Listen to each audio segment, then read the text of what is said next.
आइए दोस्तों, आज हम मंत्र जाप के चमत्कारी फायदों के बारे में बात करते हैं। यह हमारे सिर्फ आत्मा का ही उद्धार नहीं करता है, यह हमारे जीवन के परेशानियों को भी दूर कर देता है।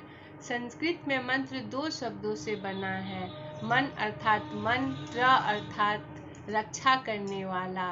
इस प्रकार मंत्र का अर्थ होता है वह ध्वनि जो हमारे मन की रक्षा करे और ईश्वर से जोड़ दे। मंत्र जाप का अगर हम श्रद्धा और एकाग्रता से जप करते हैं तो यह सिर्फ शब्द नहीं रह जाता है, यह ईश्वर से मिलाने का साधन बन जाता है।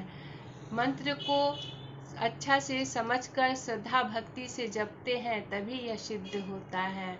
मंत्र जाप के बहुत ही लाभ है। यह हमारे इच्छा की भी पूर्ति करता है, हमारे तनाव और क्रोध को भी कम करता है, हमारे भाग्य में वृद्धि करता है, हमारा आध्यात्मिक उन्नति करता है, आत्मा का उद्धार करता है, स्वास्थ्य में सुधार करता है, हमारी नींद की कमी को दूर करता है, मानसिक शांति लाता है, जीवन में मन को अस्थिर करता है।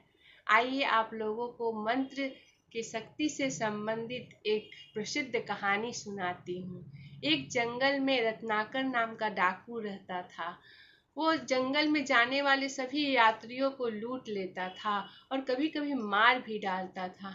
ऐसे काम करके उसे कोई भी पछतावा नहीं था। यह काम वो अपने पत्नी और बच्चों के लिए करता था। एक बार उसी जंगल से नारद मुनि जा रहे थे, वह उन्हें भी नहीं छोड़ा, उन्हें भी पकड़ लिया। नारद मुनि उसे देखकर मुस्कुराए और कहा, यह काम जो तुम करते हो अपने परिवार के लिए, उन्हें जाकर पूछना कि क्या यह तुम्हारे कर्मों का भागीदार बनेंगे। तो वह घर जाकर जब अपने परिवारजन से पूछता है तो कोई भी सहमत नहीं होता है। इस प्रकार रत्नाकर डाकू का हृदय परिवर्तन हो जाता है और नारद मुनि के सामने जाकर रोने लगता है और कहता है कि मैं ऐसा क्या करूं जो मेरे पाप कर्म मिट जाए। नारद मुनि कहते हैं कि तुम राम नाम का जप करो। लेकिन वह इतना अज्ञानी था कि उससे राम नाम भी जप नहीं हो सका। नारद मुनि उसे एक उपाय बताते हैं कि तुम मरा मरा बोलो, यही उल्टा होकर राम राम हो जाएगा। इस प्रकार वह नारद मुनि का बात सुनकर एक पेड़ के नीचे बैठ जाता है आंख बंद करके और मरा मरा जपने लगता है। इस प्रकार उसका मरा मरा धीरे धीरे राम राम बन जाता है। आकर अपने मंत्र जाप में लीन रहता था, उसे कोई भी सूद बूद नहीं रहा। उसके शरीर में दीमक घर बना लिया। जब नारद मुनि उधर से लौट रहे थे तो उन्होंने देखा कि रत्नाकर के शरीर से तेज निकल रहा है। उन्होंने कहा कि अब तुम रत्नाकर नहीं रहे, अब तुम वाल्मीकि बन गए। वाल्मीकि का अर्थ होता है दोस्तों दीमक का ढेर। वही वाल्मीकि एक बड़े संत बने और महान ग्रंथ की रचना की, रामायण, जो पूरे भारतीयों का आत्मा बन गई। पतित से पतित आदमी भी मंत्र जाप करके ब्रह्म ज्ञानी बन जाता है।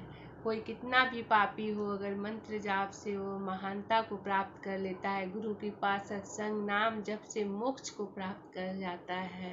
दोस्तों, अगर आपको यह मेरी वीडियो पसंद आई हो तो आप अपने दोस्तों के साथ भी शेयर करें ताकि वो भी मंत्र जाप के महिमा को जाने और अपने जीवन में शांति, शुभता और शक्ति को ला सके।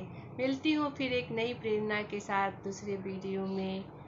तब तक के लिए जपते रहिए प्रेम से, मन से, श्रद्धा से। ओम शांति शांति शांति।